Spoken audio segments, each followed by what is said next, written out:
চলমান ইন্টারনেট বিভ্রাট ও শঙ্কাময় পরিস্থিতির কারণে বিপাকে পড়েছেন দেশের ফ্রিল্যান্সাররা। ঠাকুরগাঁয়ের ফ্রিল্যান্সারদের বিষয়ে জানাচ্ছেন সহকর্মী মইনুদ্দিন তালুকদার হিমেল।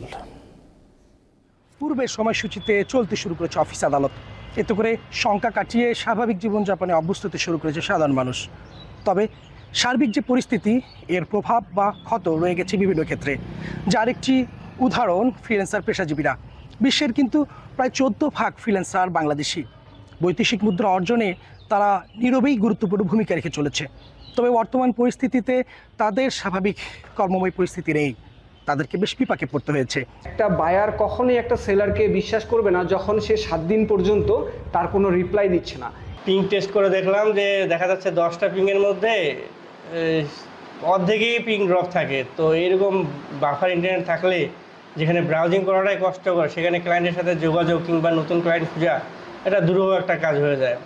আমাদের যে বায়াররা আছে তারা আমাদের পার্শ্ববর্তী দেশের সাথে চুক্তিতে আবদ্ধ হয়ে যাচ্ছে এবং বর্তমানে যেহেতু অস্থিরতা বিরাজমান, সেহেতু আমরা নতুন কিছু ক্লায়েন্ট হয়তোবা হারিয়ে ফেলবো এবং নতুন ক্লায়েন্টগুলো আমাদেরকে কাজ দেওয়ার জন্য সাহস পাচ্ছে না।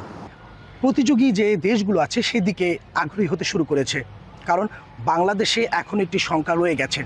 ফ্রিল্যান্সারদের যে চাহিদা তা হলো এখন তারা একটি সমাধান চায়, আগের স্বাভাবিক পরিবেশ ফিরে পেতে চায়, তাদের সঠিক কর্মময় পরিবেশ ফিরে পেতে চায়।